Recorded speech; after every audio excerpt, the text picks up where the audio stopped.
Hi,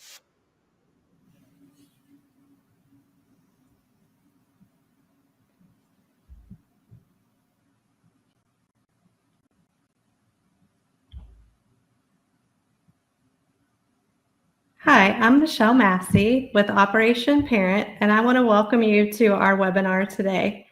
I'm going to take you through a few of our features so you know how to participate with us this afternoon. We are recording this webinar, and it will be sent out in email in the next 5 hours.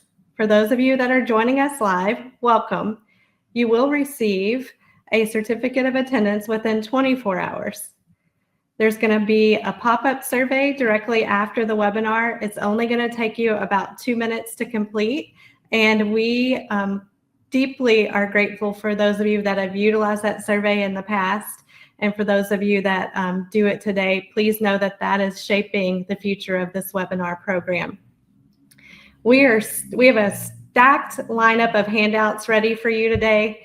And so let me tell you about those. One of those is the risk of e-cig and vaping. That's also available in Spanish.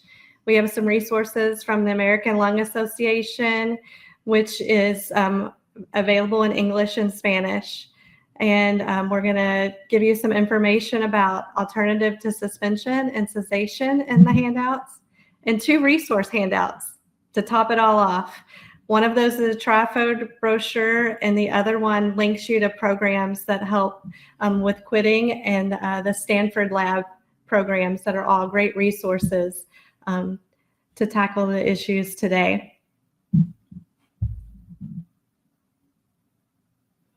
We here at Operation Parent are a nonprofit, and it's our mission to love and support parents by providing real-world information, connection, and most importantly, hope. The title of our webinar today is Beyond Don't Do It, Real Talk about Youth Substance Use and Intervention, and that's exactly what we're going to do.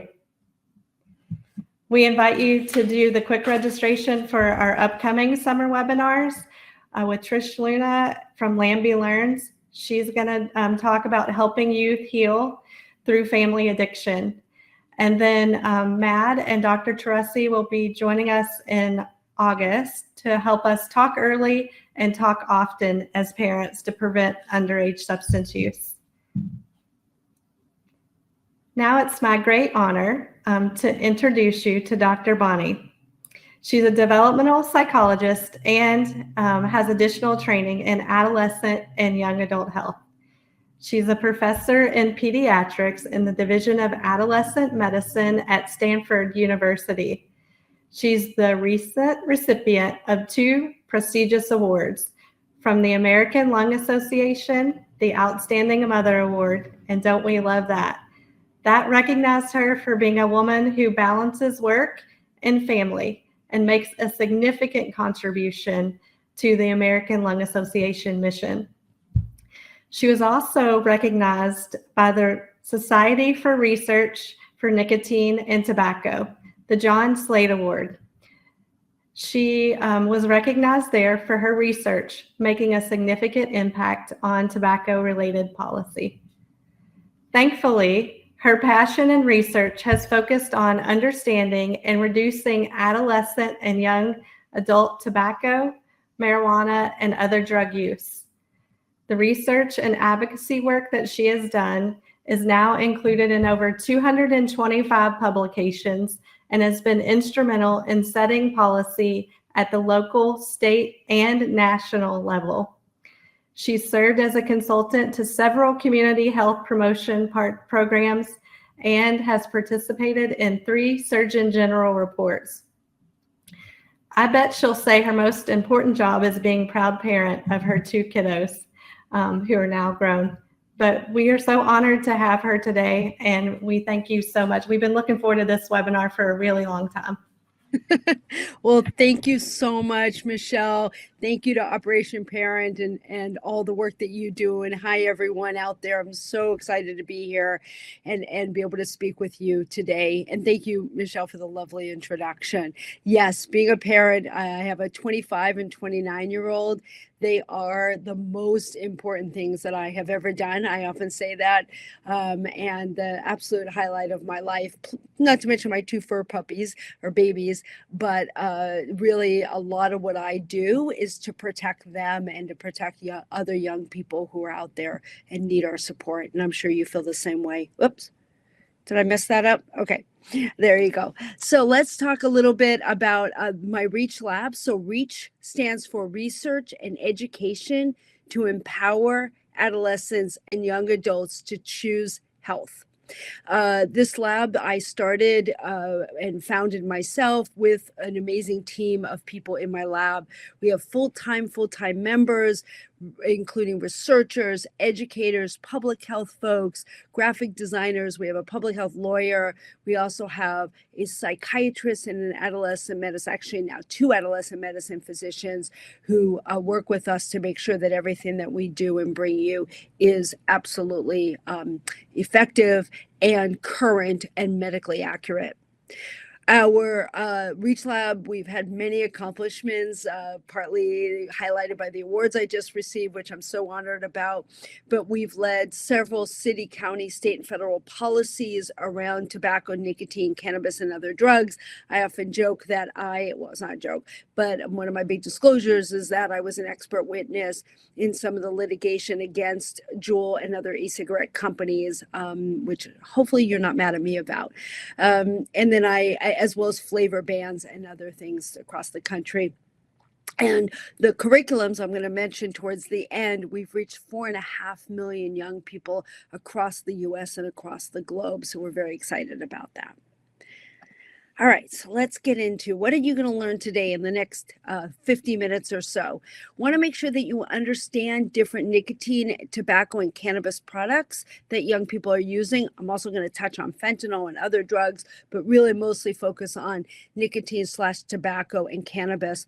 And we'll tell you that I'm going to use nicotine and tobacco fairly interchangeably. I know that there are non-tobacco nicotine products now that you can synthesize nicotine not through tobacco, but most of the nicotine products still are tobacco based, and even the Food and Drug Administration considers all nicotine and tobacco products as one, so I'm going to use them interchangeably. And then I want to make sure that you understand some of the harms that are associated with these drugs, the physical and mental health, and then understand why a just say no approach doesn't work, and instead give you some resources to help adolescents and parents say KNOW. So not NO, no, but KNOW is where we go from on this. All right, so let's get started. Let's talk about some of the vaping or nicotine and tobacco products that are out there on the market that we're worried about with teens. So let's first look at some of the e-cigarettes that are on the market. You'll notice I generally call them e-cigarettes or electronic cigarettes. I know that you think of them as vapes. Teens think of them as vapes, and that's okay when you're talking to teens, when you're thinking about it yourself. But they're not vapes. They're not vapors. They're actually aerosolizers. And I'm going to show you that in the next slide about all the chemicals that are in there. Vapor is when I'm a tea drinker. When I make my tea in the morning and I boil hot water, it plumes up into the air. That is a vapor. That's just steam. Aerosol has chemicals in them, and e-cigarettes are aerosolizers. And I a couple years ago went to Idaho and North Dakota. I've been all over the place lately. Went in North Dakota and taught about 250 teens to be peer educators to talk about e-cigarettes. And by the end, I had them saying, don't aerosolize instead of don't vape. So that's kind of my mission. Anyway, you can see here what they look like. There's just a nonstop proliferation of e-cigarette styles. You can see this is a picture taken by a school district in Northern California where I am. And other than the 2 big lighters, you can see all the different kinds of products that were confiscated by the school amongst the students there in a high school. And you've got ones that look like USBs, ones that look like highlighters. They look like hand sanitizers. I'll show you some other pictures in a little bit. But I tell you this as parents, as healthcare folks, as educators to know, because you may think it looks like a Juul, or you may think it looks like a highlighter, but it may look like something different. And they're just proliferating different versions of these products all the time. So be aware of what they look like so you can spot them and help talk to your children. So let's talk about what's in these e-cigarettes. A lot of ingredients. These are just some of the highlights of ones that I want you to think about. And when we talk to young people, I often say, well, and this is in that plume of aerosol that's coming out of it. It could have toluene in it, which is a paint thinner. It could have pesticides. I can't even pronounce that word. It can have lead from car batteries. And I say to teens, do you want that in your body? Obviously, there's lots of nicotine. We'll talk about how much in the next slide. Formaldehyde. I love talking to teens and saying, how many of you have had high school or middle school biology? They raise their hand. How did it smell? Oh, it smelled gross. Or, how many of you dissected frogs? A bunch of us. How did it smell? Oh, it smelled gross, Dr. Bonnie. I hated it. Well, that's because of formaldehyde. And when you vape, that formaldehyde is something that you're breathing as well. Do you want to do that? Nickel, that's in cheap jewelry. Cadmium, that's in batteries. Benzene, that's in gasoline. And then diacetyl, a buttery flavor that's in the flavors in the e-cigarettes. The flavors themselves can be harmful, whether it's diacetyl, vanillin, which is a vanilla flavor, cinnamon aldehyde, which is an aldehyde, and also harmful in other ways. T-bone steak, for some reason, is one of the flavors that can be harmful to your body. So these flavors themselves, or flavorants, can be harmful to your lungs as well. So these are just some of the ingredients that are in an e-cigarette, or in that plume that comes out. Plus, they have ultrafine particles, they have heavy metals, they have volatile organic chemicals, and then there was one study, some studies that suggested that it might actually have the coronavirus back in 2020 and 2021 when we were worried about that. So lots of ingredients that we need to help young people understand. The other thing is the amount of nicotine that's in these newer e-cigarettes that is very, very worrisome for me. So we know, and e-cigarettes have really changed in terms of how much nicotine there is. So think to those of you who are familiar with cigarettes, and I'm never going to ask you if you have ever smoked or vaped in your life, certainly won't, but want you to think about a pack of cigarettes for a minute. So we anchor to that. And I apologize, we're going to do math for a minute, and then we'll do a little chemistry. So forewarning on those of you who don't like that, but a little bit of math for a second. So cigarettes, a pack of cigarettes has 20 cigarettes. Each cigarette has about 8 milligrams of nicotine. But when you actually inhale, the yield is about 1.5 milligrams of nicotine.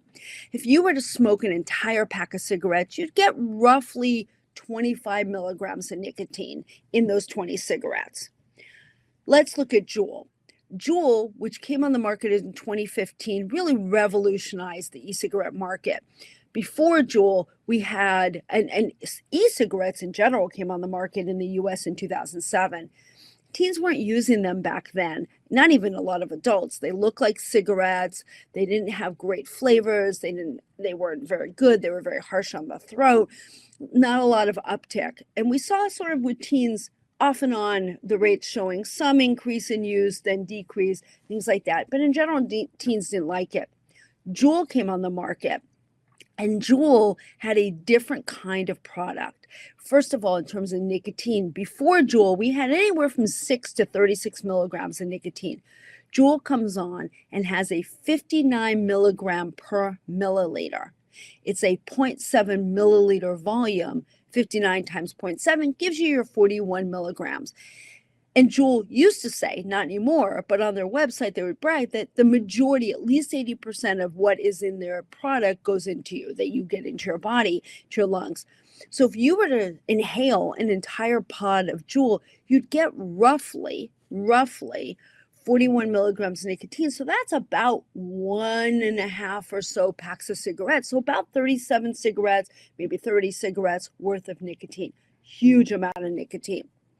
Now, if you look at the more common products now, Juul's not used as much now, Vuse or Elf Bar, which is also called Lost Mary, they keep changing their name to Skirt Regulation. Those have way more nicotine in them. They're higher volumes. For example, an Elf Bar has a couple of thousand puffs. Juul has 200 puffs. If you were to inhale an entire Vuse pod, you get roughly 80 cigarettes worth of nicotine. An Elf Bar again, changing their name all the time, you get 500 to 600 cigarettes worth of nicotine. Tremendous amount of nicotine.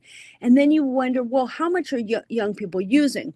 Well, we don't have the most recent studies, but some papers that I published and others showed that with Juul and Views, they were using roughly one a week, so 2, 3, 4 cigarettes a day to one a day. So 1 to 2 packs of cigarettes a day. And those who were the most addicted told me they were using up to 4 a day. That's 1 to 8 packs of cigarettes worth of nicotine. Then Elf Bar, I talked to some teens recently and they said they were using an Elf Bar every couple of days. So teens are getting a tremendous amount of nicotine into their body, and that changes their brain, as you probably know, and really, really increases their chance of becoming addicted. But not only that, but these e-cigarettes, the more recent e-cigarettes, have a different kind of nicotine than what we saw before. So the chemistry part. Think your litmus test for a second, from basic alkalinic to acidic. Cigarettes, as well as the earlier e-cigarettes, have a free-base nicotine. Free-base nicotine uses sugar and ammonia to bind to it and bring it very quickly, 7 to 10 seconds, into your lungs, through your body, and into your brain. That kind of free-base nicotine is very harsh on your throat. People say it makes them cough. I've never used it, but people would say it makes you cough. It's very caustic on the back of your throat. That's because they're very alkalinic. What Juul patented in 2015 and then continued after that with newer products using the same is a salt-based nicotine. What they did was they put in benzoic acid and they moved the feeling, the inhalation, from the basic side of that litmus test now towards acidic, but really towards neutral, because they just added enough. So now you have a product that doesn't have that throat hit. It's smooth, it's easy to inhale a lot, and is more likely to cause addiction because it's more highly absorbent. So with these newer e-cigarettes, Juul and anything more recent, you have products that are high in nicotine concentration, lots of chemicals that I showed you in the previous slide, and the kind of concentration, the kind of liquid, e-liquid that's in there, the nicotine liquid, is so smooth and absorbent. That's part of why we're having young people so highly addicted to these products. So not only do we have these nicotine e-cigarettes, but we have what I call non-nicotine e-cigarettes, or non-nicotine and non-cannabis e-cigarettes. So you can vape your caffeine, your vitamins, your melatonin. I don't really have a problem. I mean, I don't love teens using and drinking a lot of caffeine or taking melatonin before bed, or vitamins are fine. But what gets me most concerned is when it's in this inhaled version. That's when I'm concerned about with these products. Now, and we publish studies, and by the way, anything I mention, I'm happy to send you articles, I'm happy to send you references. Everything my lab does is completely free. Any of the things like the poster in 12, the slide before, we have those as posters online. So everything I show you is completely free. But with these newer products that have come on the market and these non-nicotine e-cigarettes, we published a study showing about 20% of young people are using these products. And then within a year or so, they seem to be moving on to nicotine or cannabis e-cigarettes. So it's normalizing the field out there to normalize and be more accepting of vaping products, period. Now, I have some colleagues who've called these wellness vapes. Please don't call them that. They're not wellness. They are a form of e-cigarettes. So even if there's no nicotine or cannabis, just the fact that you are inhaling anything that has propylene glycol, glycerin, flavors is harmful to your health. Now, we have other nicotine tobacco products on the market that we're worried about that aren't inhaled, but I just want to give a couple of slides on this. These are your oral nicotine products. So Lucy Gum, Velo, toothpicks. You actually can get nicotine toothpicks.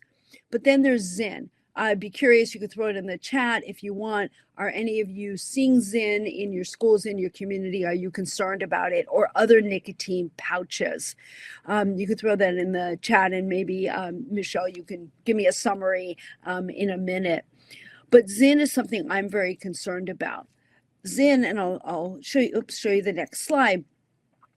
This is another poster that we have for free in our cadre of posters and infographics that you can use. But Zyn are these small pouches, white pouches that have nicotine. It is nicotine derived from tobacco, but the tobacco is taken out. So it's basically nicotine, nitrosamines, flavorants, other ingredients. They're fairly new on the market, so we don't know enough about them. Zyn comes in 3 and 6 milligram pouches. Other nicotine pouches have more and less, more of a variety of nicotine amounts. They do come in flavors as well.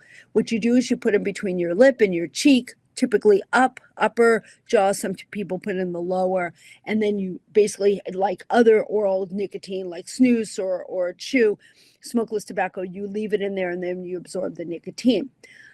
What's happening is that it's even being advertised and promoted as using multiple pouches at once. So we have young people, thanks to YouTube and other marketing, who are using 1 to 4 pouches at a time. If they're using a 6 milligram pouch and they're using 4, that's 24 milligrams of nicotine. Now remember, a pack of cigarettes is about 20 if you inhaled the whole thing, 20, 22, 24. So they're probably not getting all of that nicotine, but even if it's half of that, they're getting half a pack to a pack of cigarettes at any given time by having that much in their mouth at once. We know that it can cause addiction, brain changes, and we don't know about the rest of the body because they're so new. So something that we need to talk to teens about. So let's now turn to cannabis products, and then I'll talk about cannabis and nicotine co-use. So for cannabis products, let's go over those briefly. So similar to our nicotine products and e-cigarettes that are just proliferating in all kinds of new products, we have the same old cannabis products and some revised or newer products. So first of all, for the most common way in which young people are using cannabis still is the joints. Top left picture here. I don't know if you can see my cursor, but top left, that's your joints. You light it, combust it, burn it, and inhale it. We also have blunts, which is the second picture below it. Blunts are cigars, and sorry. Oh, good. Thank you, Michelle. I wasn't able to hear you, but Michelle told me that it's very popular here in, I think it's South Carolina, especially among college students. So yeah, some people are seeing that. We're hearing about it across the country with about 3 to 6% of teens using and increasing. All right, so blunts. Let's talk about blunts. Blunts are a co-use. It's a combination of nicotine/tobacco and cannabis at the same time. Blunts are either a cigar, where people buy a cigar and then pull out the tobacco and then add in the cannabis flower, or they just buy a cigar wrapper and wrap the cannabis flower in there, and then you light it, burn it, and then inhale it. My concern about something like a blunt, and same thing with the spliff, which is just below, which is cigarette paper with the cannabis in it, is you're getting that double whammy. You're getting both the THC from the cannabis, and which is the psychoactive component and the addictive component, and you're getting the nicotine and other issues from the tobacco and the tobacco plant. So that is concerning, and I'll talk about co-use a little bit more. We also have vaped. Certainly young people are vaping their cannabis. No, it's not safer. I mean, is it safer than burning to some extent? But it's still very, very risky. A lot of concerns about that. The other thing that we have are your bongs. We've had that forever. Dabs. This other picture here in the middle left, dabs, dabbing. All the other products I just mentioned have about 20% THC. Dabbing has 80 to 90% THC. It's a highly, highly concentrated wax. And through that wax, you heat it, it melts, and then you inhale the resulting aerosol, basically, or smoke that comes from that. very highly concentrated. Dabs are one of the reasons why my emergency room and adolescent medicine doctors are saying they're seeing young people in the hospital because they're getting so sick from that highly concentrated e-cigarette. We also see, all right. I think I wait on those questions. So one of the things that we worry about these dabs is also the brain changes and so on. The other product that I really worry about are these cannabis edibles. And the reason why I worry about edibles, there are many reasons. So one has to do with the fact that, and edibles are your infused brownies, your infused brownies, cookies, you can drink them and so on. Also now the big thing are your cannabis gummies, gummy bears. So one of the things I worry about is it's enticing to young people, right? They're food, they look good, they're sweets, they're treats, they're tasty. So young people don't always realize, particularly younger people, that they have cannabis in them. I also worry because the other products I mentioned, the inhaled, take 7 to 10 seconds to get into your body. But these, and it goes into your lungs, through your body, into your brain, 7 to 10 seconds for you to feel the high. Edibles take 20 minutes to 2 hours to feel that high.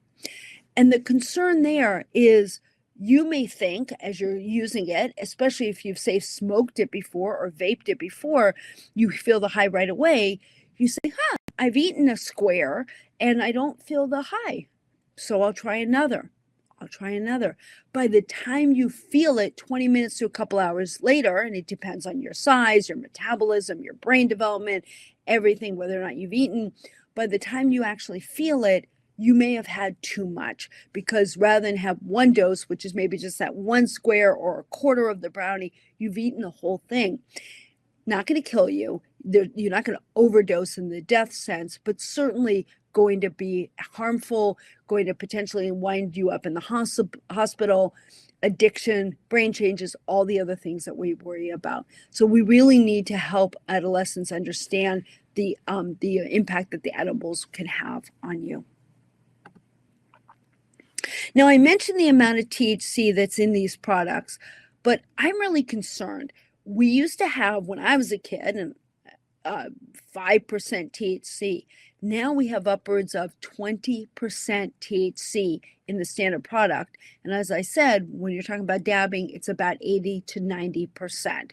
So to put it in kind of simple terms, today's one joint is about 10 joints when I was a kid. And depending on the method, you're going to have different amounts of THC. So really, really tremendous increase in the amount.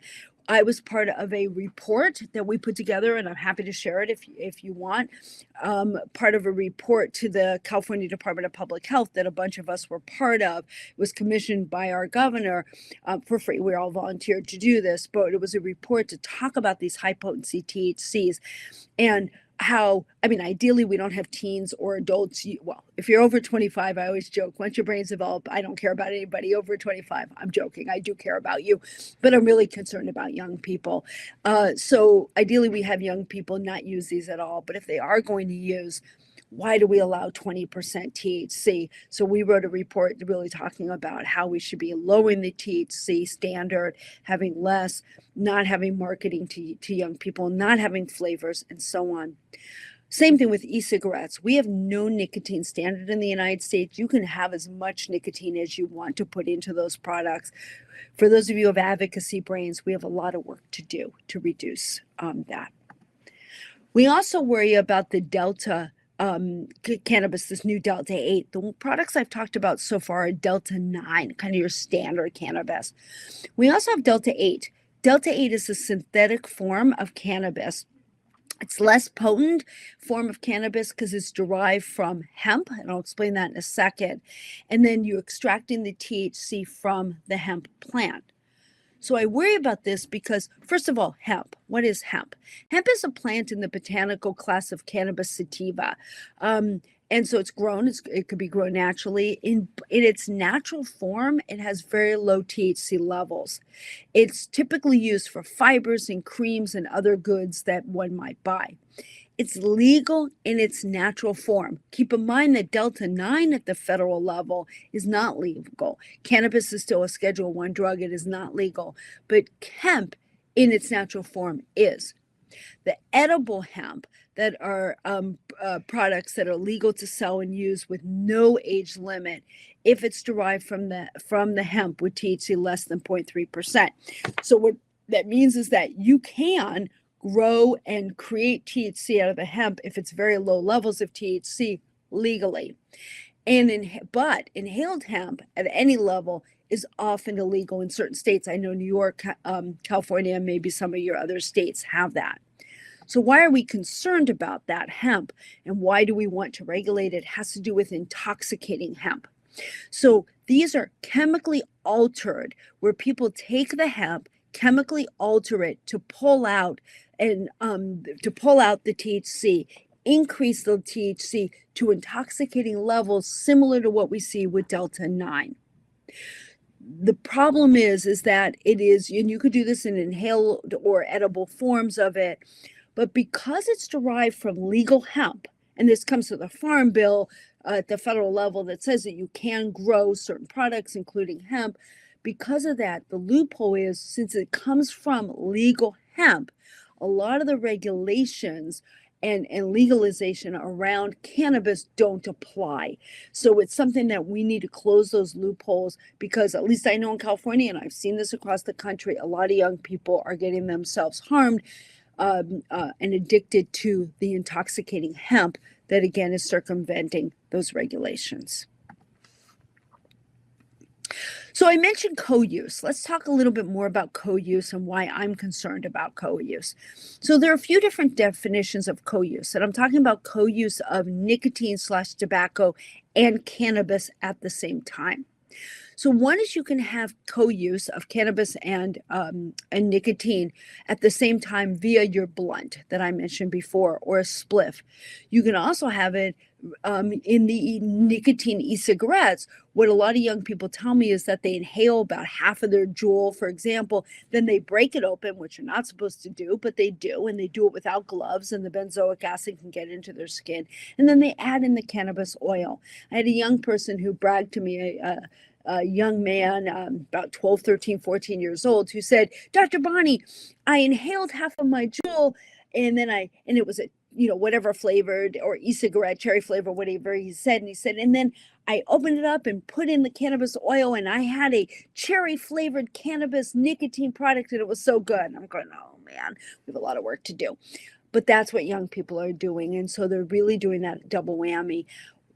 And the other way that they're using co-use is, say, using a joint and then chasing it with the nicotine with a cigarette or e-cigarette, or vice versa. It's called chasing. Why are young people doing this? It increases the high. That nicotine is a stimulant. It seems to stimulate the feeling of that high, and increases even the cannabis high. So we're seeing a lot of that chasing going on. We also know that young people, just in general, are using these products on a fairly regular basis, both together. For those of you who are counselors or parents or anybody out there, when you ask young people, do you vape, do you smoke, it's important to ask them what they vape and what they smoke, and whether or not they're co-using. Remember, they could be vaping non-nicotine, they could be vaping their vitamins, they could be vaping nicotine, they could be vaping cannabis, they could be vaping a combination of those. So important to be specific when we ask. Now, the rates of co-use are very high. We've did studies, I'll show you in a second, and others have done studies that showed that the past 30-day co-use of tobacco and cannabis is highly prevalent. 5 to 30% of adolescents and young adults in the United States have co-used. And arguably, co-use of nicotine and cannabis is more popular than use of one product or the other separately. So we did a study published here. Again, happy to share any data. This was with 6,000 adolescents and young adults, 13 to 40 across the country. And we showed about 39% reported use of both nicotine and tobacco in the past month. Almost 71% used tobacco first, most of which was e-cigarettes. And then they moved over to combining that with cannabis within 1 or 2 years later. So that co-use is very, very popular. And then we also did another study looking at mental health and co-use. And we know from many studies that part of why young people are using any drug right now is because they're so incredibly stressed out. And we found in our study that about 1 in 3 used both products of nicotine and cannabis in the past month, and about half screened positive for depression. And we found that most teens who were showing, and adults who were showing signs of depression, were more likely to use these substances. Now, chicken egg, which came first, we don't know from this study. Most studies are suggesting it's both. Young people who are depressed are more likely to reach out for cannabis, or any drug. But we also know that, for example, cannabis can cause depression, can cause mental health issues, psychosis. I know you've already heard some of that in other talks, but we are showing that more and more. All right, I'm going to take a detour and talk about fentanyl for a minute, and then go back to nicotine, tobacco, and cannabis. If anybody's interested, I'm just going to do a few slides here. I do have an entire talk that I give on fentanyl, and we also have free curriculums and infographics in our REACH Lab website to help you talk to young people about fentanyl. So why is fentanyl important? We know that it's increasing right now, fentanyl poisonings, overdoses, and it's very scary. Youth, most of the young people who are dying from fentanyl overdoses, it's because they're using counterfeit pills that contain fentanyl. Most young people who are overdosing don't have an opioid or any drug addiction or misuse. And by the way, even if they did, I don't blame or shame. I don't stigmatize. We'll talk about that in a little bit. But it's really important to realize that these young people are not seeking drugs to get high. They are maybe seeking a Percocet or an ADHD medication or an anti-anxiety medication. And what they're buying, unfortunately, over the counter, or they're buying it online, is they're getting a fake pill, a fentanyl. And that is the big problem that we're seeing. And the other thing is the amount of fentanyl to cause death is so tiny. You can see here a penny. Then next to that is a grain of rice. Smaller than that is the lethal dose of fentanyl. Think of about 10 grains of salt. That's how tiny it is. And we have stickers and flyers to show this on our website if interested. But it is tiny. You cannot smell it. You cannot taste it. You cannot see it. But it is unfortunately in these fake pills. So it's adulteration. It's lacing. For some of us who think about that as adults, it's lacing your pills. So people are they're infiltrating the drug supply by vast amounts. They buy the pills, crunch them up, maybe Xanax like you see here, and then add fentanyl to it to increase the mass of their products, and then sell them on the market, sell them usually on the internet, through other sources. So maybe a young person is trying to buy a Xanax pill, which is on the left, to help them feel calmer around finals or whatever. And instead, they're getting a fake pill, fentanyl, which is what you see on the right. It is hard to detect the difference. And again, you can't see or smell or taste it. So really important to talk to young people that if a doctor did not prescribe it, if they did not get it from a reputable pharmacy, do not use it. And this is really important. Just don't use it. Don't take it. Don't. It's the first time as a parent, I don't do a don't. I do a let's have a conversation. It's the first time I took my kids, sat them down and said, do not do this, period. So terrifying. And just a couple more slides on this to talk about the limits of fentanyl testing. First of all, if you are going to do, there are fentanyl testing. If you're going to, that there are limitations to these tests. It only tests for the presence or absence, not the amount of fentanyl. It doesn't test other drugs that are in there. It doesn't test for other analogs. And then the important is the chocolate chip cookie effect. If you only test a little bit of the pill, you may be getting the part of the pill that doesn't have fentanyl, whereas the other parts do, because again, it's such a tiny amount. The only way that you know that you're effectively testing your pill is to test the entire pill by dissolving it. That is the only way. So I often tell teens and parents who talk to teens, if somebody hands you a pill and says, I've tested it, No, they haven't. It's impossible to test it fully. So this is important. Do keep in mind that not all states allow fentanyl test strips. On our website, we give a link to those who do and do not allow. And then finally, Good Samaritan laws. And this is true not just for fentanyl, but in general. First of all, Narcan, really important, naloxone. Carry Narcan I have it in my backpack, carry it with you at all times. You cannot hurt somebody if you give them Narcan in their nose and they're not overdosing on fentanyl. You won't hurt them. But it's really important that we promote use, have it in schools, have it in libraries, have it in bars. This is going to save lives. The other thing is to understand Good Samaritan laws. Again, they vary by state. We have the list on our website, but most states have pretty Good Samaritan laws where teens and adults can call 911 for help if somebody's passed out, even if there are drugs in the site. You, the person calling, and the patient will not get busted for having the drugs with them. We want teens to feel comfortable about calling out for help and not worrying about getting in trouble. As a parent, I would say to my own kids, look, if you call me when you're about to drive home at night, although they don't drive, but if you were, or somebody else, and you were drinking or taking drugs, which thankfully was not happening, but I didn't know at the time, I'd say, give me a call. No questions asked, just get yourself home safely. That's the message. So it's the same message here that we want to give. All right, let's get back to why youth use drugs. And there's a part where I'm going to have you play along and put things into the chat. So please do that in a minute. So I want you to put yourself into a teen space and think about, first of all, this continuum of use. We know that under any circumstances into a classroom that you might go, that you're going to have a broad swath of use. You're going to have teens who have never used anything or have used maybe alcohol, but not cannabis or whatever, all the way to those who've used once in a while, who've used on Saturdays at a party, all the way to those who are dependent or have substance use disorder in any group that you go to. That's why it's important. You cannot go into a class and say, okay, everyone, let's make sure we just say no, and nobody uses. You've completely lost the 10, 20, 30, 40, 50% of teens who have already used.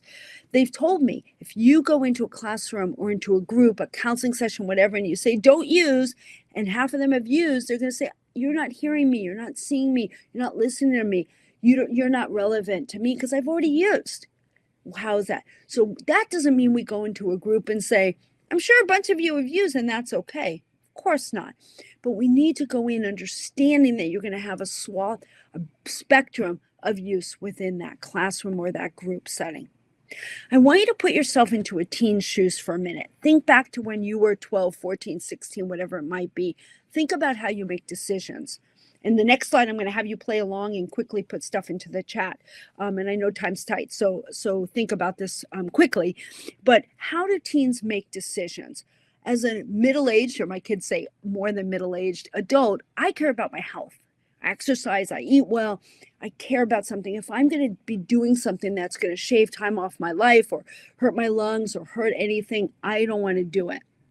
But I'm not a teenager. That's not how teenagers think.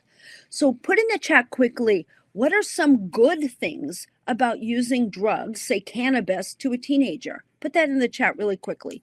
What would you say?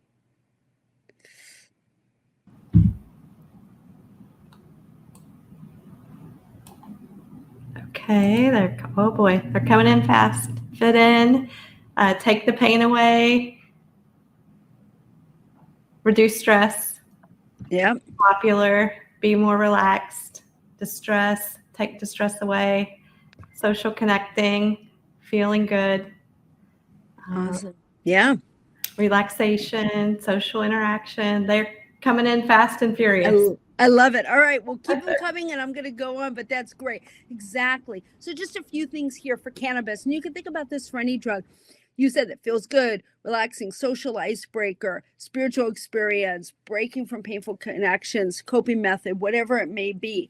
So you want to think about that. So I'm not saying that you go into a classroom or you talk to your kids and say, yeah, it feels good and I've used it and it's great. No.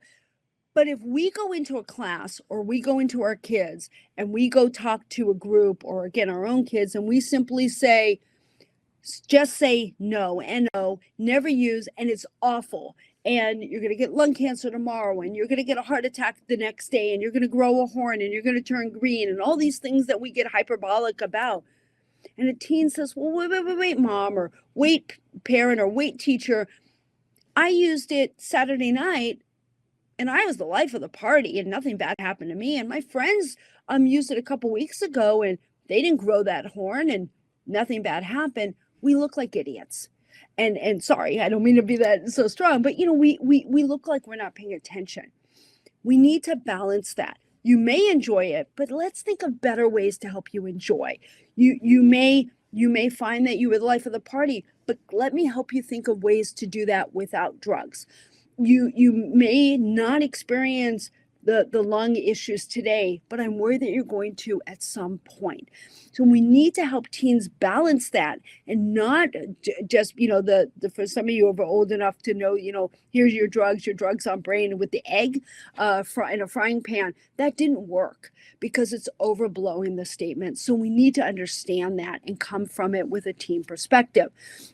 The same thing where we have to realize that it's hard to say no as a teenager. We don't have time to put in the chat, but think about when you go into a party and you just say no. You look bad, you're not fitting in, you're not the life of the party anymore. It's hard. We need to help teens, and we do this in our curriculums, develop refusal skills in a way that's easy for teens and doesn't cause problems for them. So let's quickly go through some reasons why teens use any drug. We'll go through these quickly. First of all, flavors. There are over 15,000 types of e-cigarettes. Fewer now. And thankfully, some states and localities are limiting or eliminating tobacco flavors or e-cigarette flavors because these attract kids. But there are over 15,000 flavors. Now, some of you may say, well, but adults need these e-cigarette flavors to quit smoking cigarettes. Well, first of all, we can talk about this in the Q&A. There's not great evidence at the population level that e-cigarettes help adults quit smoking. But even if they did, adults don't need unicorn poop, sugar booger, dragon's blood, honey doo-doo. These are attracting our kids, not our adults. That's squarely what we know about these. Also, we know that they're easy to hide. So I'm going to show you this. There we go. It's coming up. So these look like USBs. They look like highlighters. They look like pens. And that's not by accident. They're trying to trick you parents and you educators and adults from not being able to find these. And there are more. You can buy them highlighters that actually write like highlighters, but they're e-cigarettes. You can have ones that look like Happy Meals, Minions, Bobo Vapes, you name it. And then the one at the right, video games. This is the horrible one that's coming out. These are actual video games that are vapes. And if you don't inhale, you lose the game. And there's one that's a Tamagotchi. And in the Tamagotchi version, if you don't vape, your Tamagotchi character dies. So quick pop quiz. I think somebody's going to open this up for me. This is important for you to know. What's the legal age to purchase tobacco in the United States? I think somebody's going to pop that chat open for me. All right, we're seeing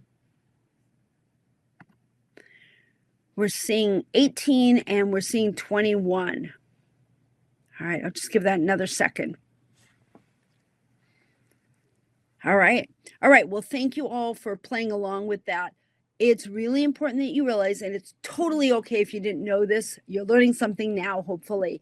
The age is 21. It became the age of 21, regardless of your state. It's at the federal level. In December of 2019, it was signed into law. The legal age is 21. And that's true for cannabis, too, for any state that legalized cannabis.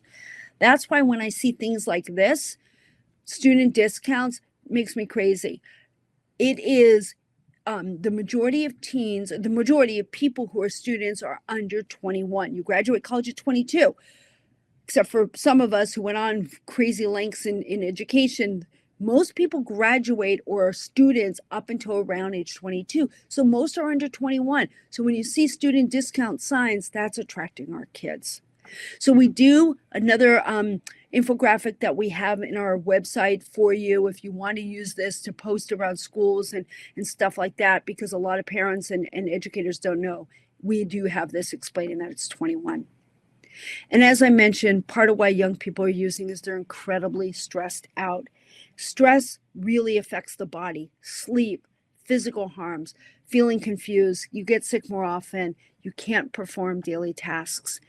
And we know that young people self-medicate when they are feeling stressed.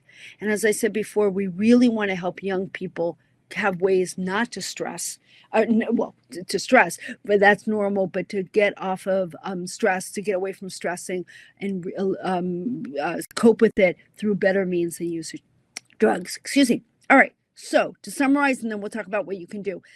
We have a perfect storm to addict young people. We have stealth, youth-focused products that are attracting our young people. And as I showed you, they're attracting young people way more than us adults. We have very high nicotine levels, very high THC levels. We have a lot of misperceptions about these products. I hear all the time, oh, it's just harmless water vapor, Dr. Bonnie, or it's just harmless flavored water. No. As I mentioned, even the flavors are harmful, but all of those ingredients are harmful. We have flavors and packaging and ads that are attracting our young people, yet these are harmful. So let's talk about what you can do. First, let's talk about schools. Schools need to have a person-centered drug education that's based in how teens learn and make decisions, as I was showing you before, not how we adults do. That's based in facts, not hyperbole, not scare tactics. That's keeping students safe and empowering them to make decisions. That's harm reduction. I know we want to have kids not use, and that's the ultimate goal. In all of our curriculums, that's the ultimate goal. But if they are using, let's help them quit, come back, cut back. And if they still use, let's keep them safe. And let's meet the students where they're at. So my lab, there's a quick QR code. Maybe we could put it in the chat later as well. We have a whole bunch of free curriculums, vaping, cannabis, cigarettes. We're building Zen, all drugs, alcohol, tobacco, psychedelics, fentanyl, you name it. We've got those free, absolutely free curriculums online for you. And then all the resources I mentioned. And we do free trainings. The other thing schools need to understand is the importance of intervention versus punishment. We know that we have to switch the mindset from punitive to restorative. This is how we're going to help young people. We have so many young people who are struggling right now. So rather than public shaming and public punishment, we need to take young people aside and be private with them. Rather than be angry, we need to understand what they're going through, like I've been talking about so far.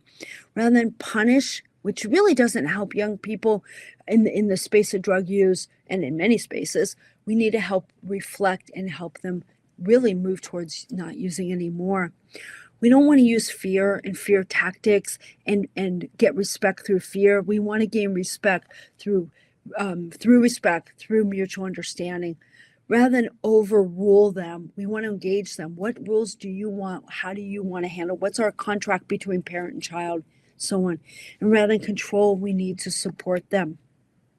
So that's why I say suspension is not the answer. My lab is very against suspending a young person if they're found using on campus. I really want to help them treat and teach young people rather than suspend.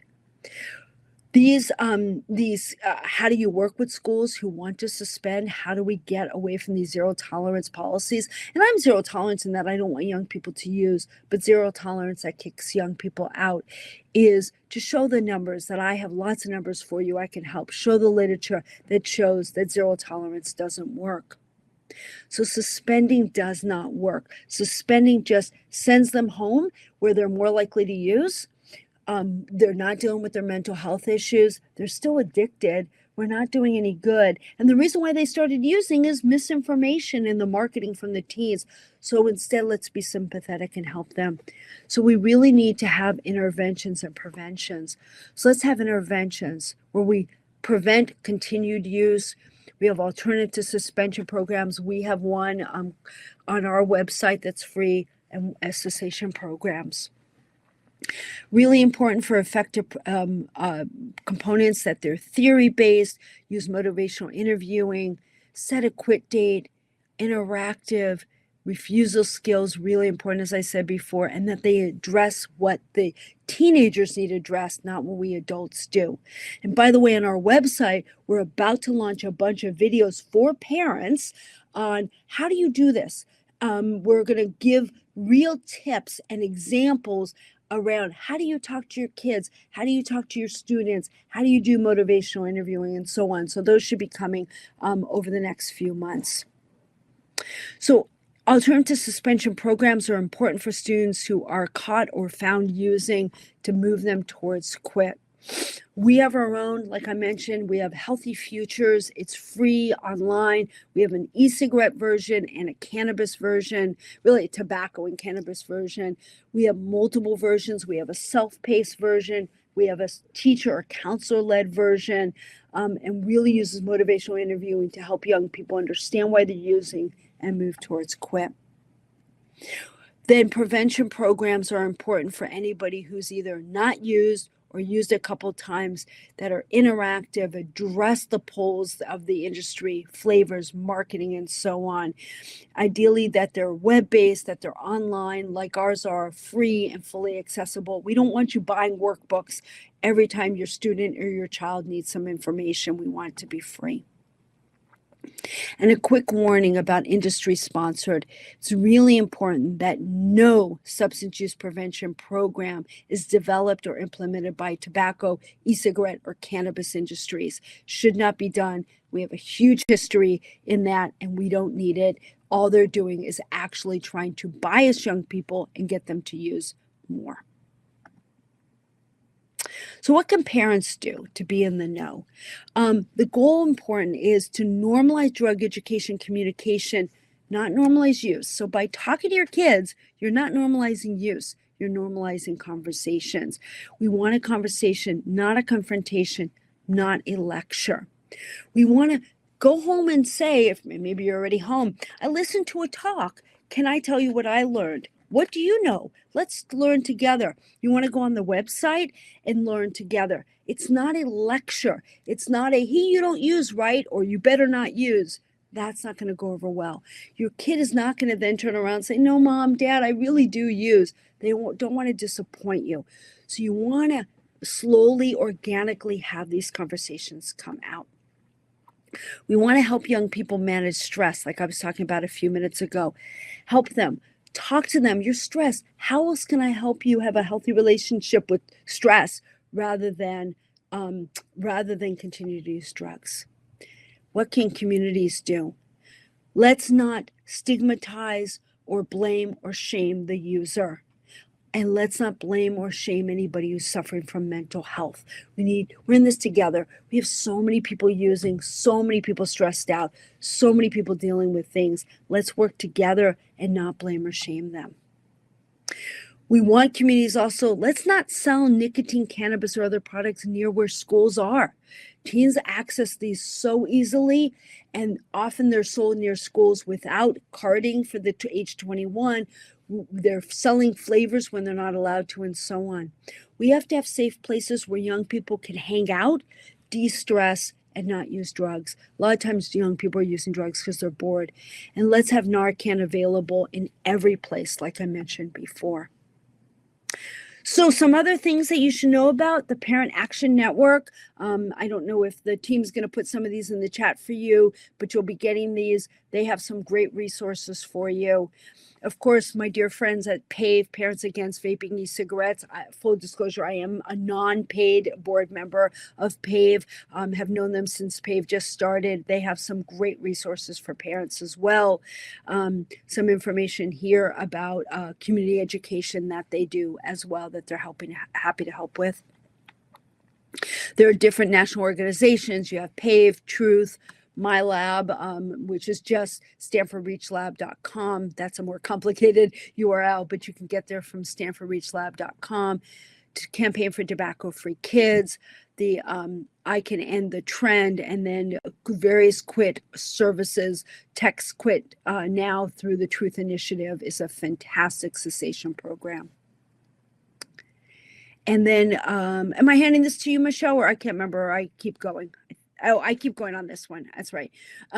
So some of the webinars that you heard Michelle mention about that have been in the past and in the future, please access those as well. They're fantastic. And again, our free lab resources for you as well. Feel free to follow us on social media as well. I'm going to kind of whip through these. Then there are some podcasts that I and others have done. There are many of them that's on our website and on Michelle's website and so on. And then submit your questions and I'm getting ready to answer and I'll hand them over to you, Michelle. Thank you so much.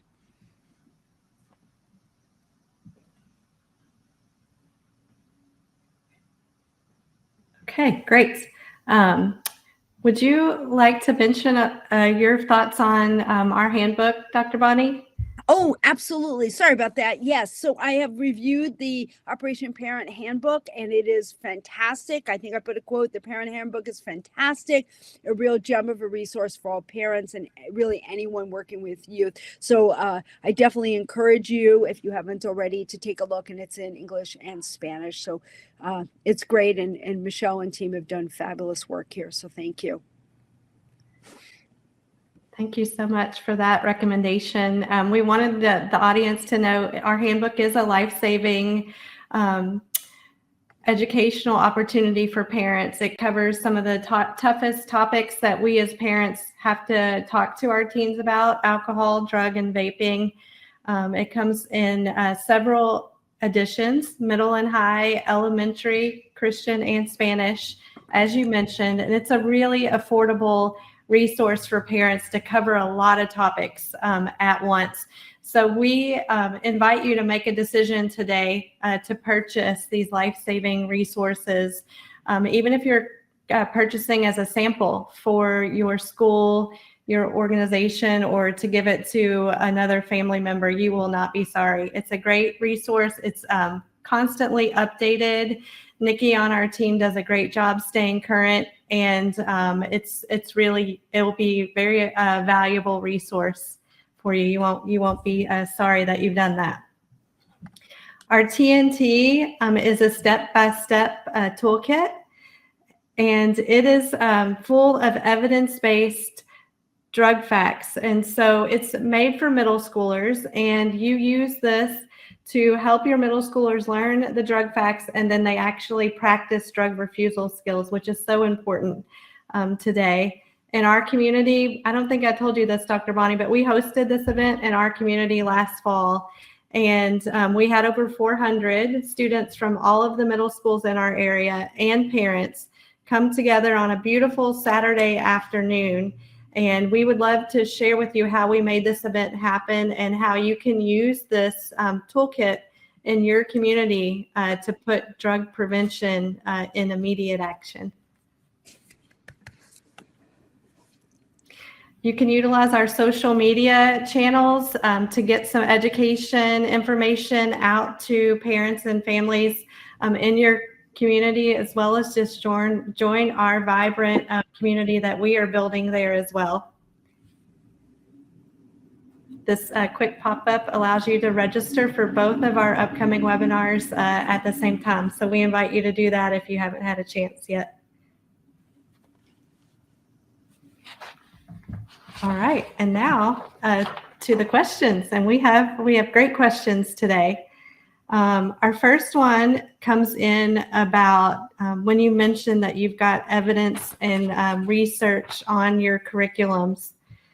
A participant asked that they have implemented the alternative to suspension program, and the district is pushing back on alternative to suspension because of saying there should be no substances on campus. So I can say from my perspective, seeing a lot of friends that are administrators that are half of their day is dealing with vaping infractions in schools. And so I know it's tough all the way around, but what would you recommend to the person who asked that question? Yeah, it's a great. First of all, thank you so much for using our curriculums and others who you want to. Again, it's a one-stop shop at StanfordReachLab.com. We do free trainings if you're interested. Again, the curriculums are freely online. So I would say, and yes, they're evidence-based, and we're actually running a randomized controlled trial now to really show how much they're effective in helping young people stop using or not continue to use. What I would say is I totally hear your school principals, and Michelle, your encounters too. I totally get it. It's really frustrating. I'd be frustrated as a school administrator. But when we suspend, we're just having the easy fix. We're sort of saying, there's no vaping on my school campus. There's no drugs on my school campus because you've sent everyone home. And what happens is young people go home and they're not getting that help. So while it's easy, and it's certainly easier than sending them home, I would say let's have as our first or second course of action, even third or fourth course, to use something like Healthy Futures. There's In-Depth, which is the American Lung Association's curriculum. There are others out there, but like I said, ours is freely online. It's called Healthy Futures. And if what I would say to principals is I get it, but and if you want to do in-class suspension or Saturday school, but the point is that we need to talk to them, we need to help them, and we need to work with the young people. So if you don't have time to hire administrators or healthcare providers or counselors to work with them, use a self-paced version like our My Healthy Futures, where you interact with the young people, they do it on their own. And then maybe 2 weeks later, you call them into the office as a follow-up, and you then do some in-person working with the students to move them towards quit. You're going to do better for the kid. You're less likely to have them repeat than just sending them home. That's the point there. Now, we have schools who suspend and do something like Healthy Futures, because at least then they're getting some training and treatment and reflections. At least do that if you are going to suspend. My biggest concern is the suspending and you send them home. So our recommendation is not to suspend, do My Healthy Futures. Then if they're found using again, switch to the Our Healthy Futures, which is the longer version with people, a counselor, the 2-hour, then the 4-hour, and then go to Teen Intervene, which is a one-on-one, or text the Truth Initiatives or some other program that's more of a cessation program for the young person. I hope that helps. Yeah, that's super helpful. Would you also say to a parent, regardless of what your school may be doing with vaping infractions, if you have a teen that you love and you're concerned about their vaping, they could implement that. They could go through that curriculum at home on their own. It doesn't have to be through the school. Correct. So I would encourage folks on the call that regardless of what your school's doing, check out that free curriculum. It's a great opportunity to have the conversations with your teen and help them with evidence-based curriculum. Yeah, Michelle, that's a really, really great point. And we have lots and lots of parents. I get emails a lot. We tried and use your curriculum and so on. So please do do it's that. It's amazing. well. You don't want to not take a look at it right after this call. It's so well done and it's so needed today. And so, check that out yourselves. And if you know someone who can utilize it, please spread the word. Share that with folks. Yeah. Okay. What age should we start educating youth? Oh man, tomorrow when they're born. No, but really getting earlier and earlier, right? It is. Unfortunately, I don't mean to scare you all out there in the webinar land, but we're seeing second graders vaping, mostly tobacco, but some cannabis as well, because of the flavors, because it's gummies, it's something cool, it smells good, tastes good, including the inhaled version, the vape version, etc. We're seeing more and more young people starting, and usually they don't even know what it is. So I would say literally start kindergarten, first grade. When I got the award, thank you, Michelle, for shouting that out, from the American Lung Association, I was reminiscing when my own kid was about 3 or 4. We're at a park, she saw a cigarette and said, "Mommy, is that a cigarette? Ooh, gross." which told me I was doing something right at a very young age. So you can start having those conversations. You're not going to go into brain science and things like that, but like, hey, we love to run, we love to play. Let's protect our bodies so we can keep doing that healthfully and understand that these are dangerous. So I would start kindergarten, first grade. Don't be afraid. And then I'd revisit it. I was the queen of being organic in my family, like watching a television show and somebody was smoking and I'd say, hey, do you know about that? Let's talk about it. So you're not sitting them down for a lecture, but whenever possible to raise it as part of your normal conversation would be really smart. Yeah, just fold it in wherever you can, right? Yeah. Folks perked up when you were talking about the non-nicotine products. Yeah. And so someone asked what age what's the age range for those? So first of all, when I mentioned the age of 21, for nicotine, there is no age restrictions on those non-nicotine, non-cannabis e-cigarettes. In fact, they were sold through Urban Outfitters for a while, just at the counter. I'm not sure if they still are. I don't go to Urban Outfitters very often, and you can buy them online. So that's the answer in terms of regulation, but in terms of how young people are using our study, and I think we might have the only study out there, or one of the only studies. We were seeing as young as 13 using those products. And it could be younger, it's just we didn't have anybody younger in our study. Excellent. We've got several folks on the call just saying if you're a parent struggling with use or you're helping teens whose parents are using at home, what is some of your advice there? Yeah, one is don't lie to your kids about using. They could probably smell it or see it or know, and you want to be careful because young people are sympathetic, but they're also worried about you as parents. And when we educate young people about various drugs and they see a parent using, they do get worried. So one of the things I say is you don't want to say just don't use it, period. You want to explain why. You don't want to confuse them. And then I often say that you talk about brain development, and you could say, if it's true, and probably it was, I started as a teenager and I'm addicted and I'm really struggling to get off of this. I really don't want you to start right now as a teenager because I don't want you to become addicted. I don't want you to struggle. It's been really hard. If you happen to start as an adult, I would say I started as an adult and I'm not necessarily recommending it, but my brain was fully formed. After the age of 25, you're a lot less likely to become addicted. And I started much later in life, and I'm worried about you right now as a teenager and a young adult and worrying about your brain. That's how I would talk about it.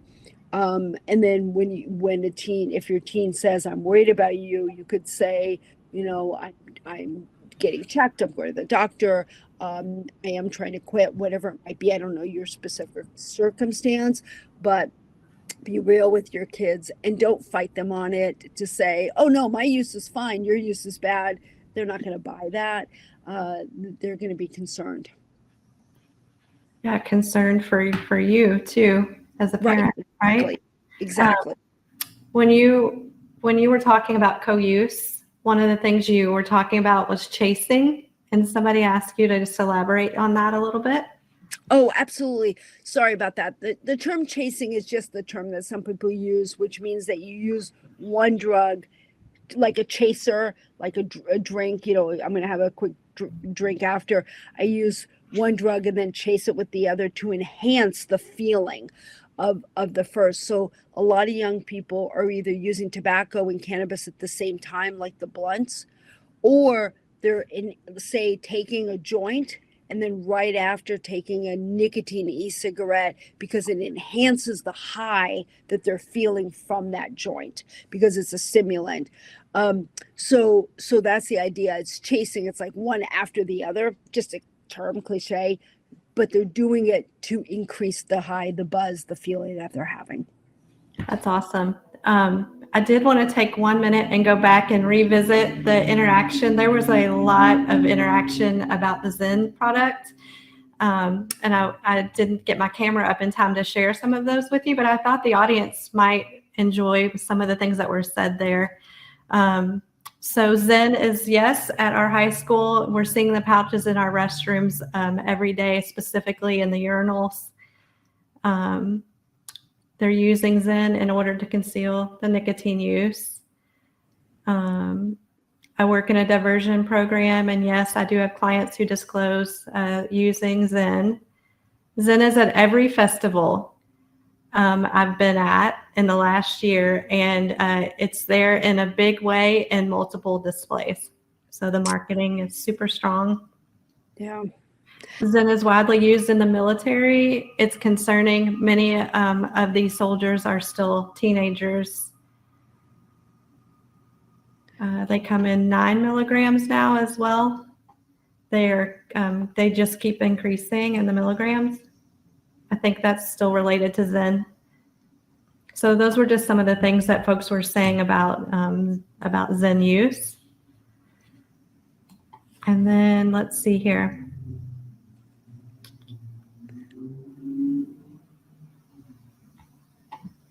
Yeah, and one of the things I should say, Michelle, I don't think I mentioned it, is we're building a Zen/pouch prevention curriculum that we're hoping to have out pretty soon. So it'll be in our tobacco prevention toolkit. So please keep an eye. But we already have the flyers and posters on our website. So please check those out. And again, schools and clinics and so on are welcome to use them. A lot of people, get this continuum of use idea. Well, at least I'm not vaping, or at least I'm not smoking.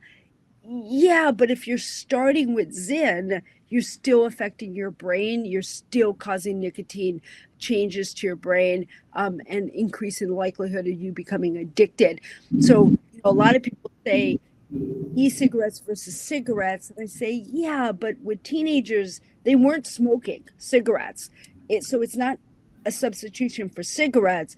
It's not e-cigarettes versus cigarettes. It's e-cigarettes versus air. Same thing with Zen. If they're starting with Zen and they didn't need to start with anything, then why are we holding that up as okay? Not that you are in the audience, but I'm just saying, really we want tobacco and nicotine and cannabis-free teens, period, and not saying one is less harmful than the other, because when it comes to brains, they're all hurting our brains. That's right. That's right. Dr. Jill Grimes is on the call with us today, and she did our past webinar. One of the things that she's talking about related to Zen is the influencers, just how prevalent it is with the influencers that are having an impact on our teens as well. And I invite you to go back and check out, those of you that are on the call, her past webinar that she just did for us about launching your teens to college and getting them prepared for that is a great use of time in preparation. Okay, so have there been any studies done on secondary exposure to the vapors in the e-cigs? It's a great question. There have, and if anybody's interested, email me and I'm happy to send you some papers. Michelle, is it possible to put my email into the chat for people? I don't know if there's a way to do that. Yes. Please do. It's on the one of the last slides too. Oh, beautiful. I could remember that. All right. Yep. Wonderful. So please email me if you want more information. But yes, there are plenty of studies now showing that similar to secondhand cigarette smoking, there's secondhand aerosol and secondhand cannabis. That aerosol has all kinds of ingredients, and if you're standing next to somebody and you're vaping, they also could be exposed to the nicotine, to the propylene glycol, to the glycerin, to the aldehydes, to the volatile organic chemicals that come out of that vapor. And the same thing with third hand. So third hand smoke or aerosols, that plume goes into the air, the plume of smoke or aerosol goes into the air. It doesn't disappear. It settles down into the ground, mixes with the other chemicals, falls on clothes, couches, pillows, drapes, carpets, and so on, and does form a toxicity, becomes toxic, and animals and your pets and your children could lick it and things like that. So we are concerned about about that. We also, by the way, just launched a couple months ago a new environmental curriculum. Very excited about that. 3-lesson curriculum that talks about the environmental harms of smoking, vaping, and it includes secondhand smoke, thirdhand smoke, growing, the water damage, the damage to the soil, the pesticides, and so on. That's excellent. Our teens today are incredible. And I know that's something that they're very passionate about. And it's a way to get folks involved in the campaign that might not be otherwise when we're looking at what this is doing to the environment. So ending on our positive note here, where are we making the quickest and best strides in terms of preventing? I think we are preventing. It seems like at the national level, the numbers in general are going down, although some of us worry that those national numbers aren't accurate. But I think we're building awareness. When Juul first came out and became popular, so it came out 2015, but became popular 2017 to 2019, early on when I would talk to teens, it was not cool to say no. It was really hard. I would have teens come up to me and say, Dr. Bonnie, do you have a fake Juul, or help me fake it because I'm losing face by not using? And you couldn't say no, or you could, but it was hard for teens. It was so ubiquitous. I'm seeing a big change since around 2019, 2020, where while we still have a lot of young people using it, a lot of people addicted, we're having many, many more youth groups. We have our own youth board, other youth groups and boards who are really standing up against drugs in general, really making a difference, really trying to be partners in this work. I think that's a big win.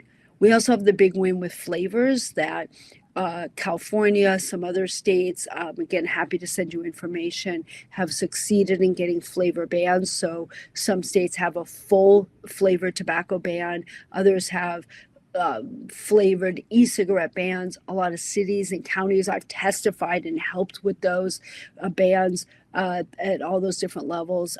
That's a big win for us, but we need a lot more advocacy around nicotine levels, as I said, THC levels, the marketing, and compliance. And that's where you parents and other community members come in, is really helping with a lot of that, and reporting groups who are selling drugs to kids, and really staying vigilant. And I think people are better about that than we saw a couple years ago.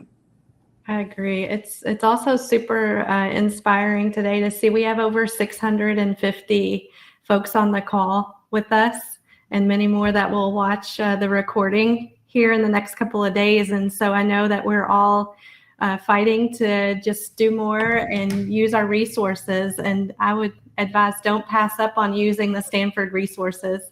We've mentioned many of them throughout the program, but until you get in there and look at the quality and how current Bonnie and her team's research is, and the infographics are incredible. So when you're trying to get in front of teens with visuals and supporting the conversations and all the things that you're doing, I hope that you will utilize Operation Parent and Stanford Lab resources, and we'll figure out, those of us that are on this call together, how to partner in other ways coming down the line to make a difference. But Dr. Bonnie, I'm so proud of your team and your work, and it's just been a pleasure getting to know you and working with you on this webinar. And I'm so impressed with parents today, how they're working so hard to stay ahead of what's happening in the culture.